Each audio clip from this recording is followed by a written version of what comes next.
जीवन में हमेशा लोगों को हमेशा ऐसा अंदर से महसूस होता रहता है कि कहीं कोई मेरे काम में कुछ रुकावट ना हो जाए या किसी उलझन में ना हम फंस जाएं। वो उलझन का रूप बहुत तरह का हो सकता है। कभी आपको कंपटीशन के रूप में होगा, कभी एनेमी के रूप में होगा, कभी रोग के रूप में होगा। क्या आपको पता है कि आपके जीवन में आपको कब कब रोग होने वाला है और कैसा रोग होने वाला है? तो इस रोग के बारे में हमें जन्म कुंडली का ये छठा भाव ही बताता है कि कैसे कौन सा रोग हमें कब जीवन में उलझा के रख देगा। तो आज आइए चलिए छठे भाव के बारे में कुछ योग देखता हूँ। वैसे तो जन्म कुंडली में अनेकों योग हैं जिसे पूरी तरह से बता पाना थोड़ा मुश्किल होगा, लेकिन धीरे धीरे कोशिश करूंगा सब तरह से मैं बता सकूं।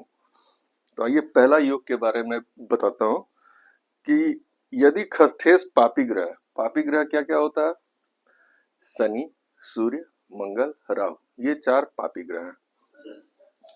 और छठे भाव में पापी ग्रह बैठा हो, मान लीजिए छठे भाव में ये शनि, सूर्य, मंगल और राहु अगर बैठा हो, राहु में से कोई भी अगर बैठा हो तो जातक हमेशा किसी न किसी रोग से ग्रसित रहेगा। चाहे सर्दी खांसी ही क्यों ना हो, लेकिन वो रहेगा। शरीर में कमजोरी रह सकता है या बीपी लो हो सकता है या कुछ छोटा मोटा कुछ न कुछ रहेगा अगर छठे भाव में शनि, सूर्य, मंगल और राहु में से कोई भी ग्रह बैठ जाता है तो।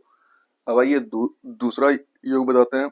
यदि सूर्य से 12वें कहीं भी सूर्य हो, मान लीजिए कि अगर इस जगह सूर्य है तो इसका एक पीछे वाला भाव, 10 का पीछे 9 होता है, तो सूर्य से एक पीछे वाले भाव में जहां भी सूर्य हो उसके एक ही जस्ट पीछे वाले भाव में अगर चंद्रमा बैठा हो तो जातक को 5 और 9वें वर्ष में, उसकी उम्र से 5वें 9वें में यह होता है कि एक आध 2 साल आगे पीछे होता है, उसको पानी से थोड़ा खतरा रहता है या पानी से किसी तरह का वो अफेक्टेड जरूर हुआ होगा या हो सकता है। अब आइए तीसरा, अगर लाभेश और खसठेस, लाभेश हुआ 11वां, ये लाभ भाव है, और ये खसठेस शत्रुभाव। अगर लाभेश और खसठेस में राशि परिवर्तन हो तो 30 वर्ष की उम्र में अगर इस दोनों का आपस में राशि परिवर्तन यहाँ का यहाँ, यहाँ का यहाँ अगर आ जाए तो जातक को 30 वर्ष में धन हानि होगी ही, भले उसकी मात्रा जो भी हो, लेकिन उसको एक झटका देके जाएगा।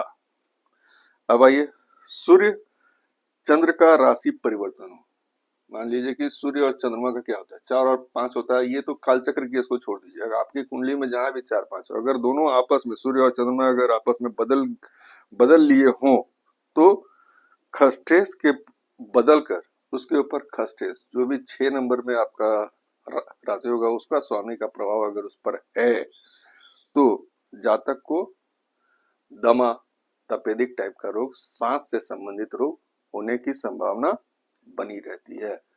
तो यह हुआ आपको छठे भाव में रोग से रिलेटेड सब चीज। अब इसके आगे अगर और भी कुछ है तो अपनी अपनी कुंडली देख सकते हैं और दिखवा सकते हैं, पता चल जाएगा। आगे 7वें भाव से संबंधित योग के बारे में आपको बताऊंगा। धन्यवाद।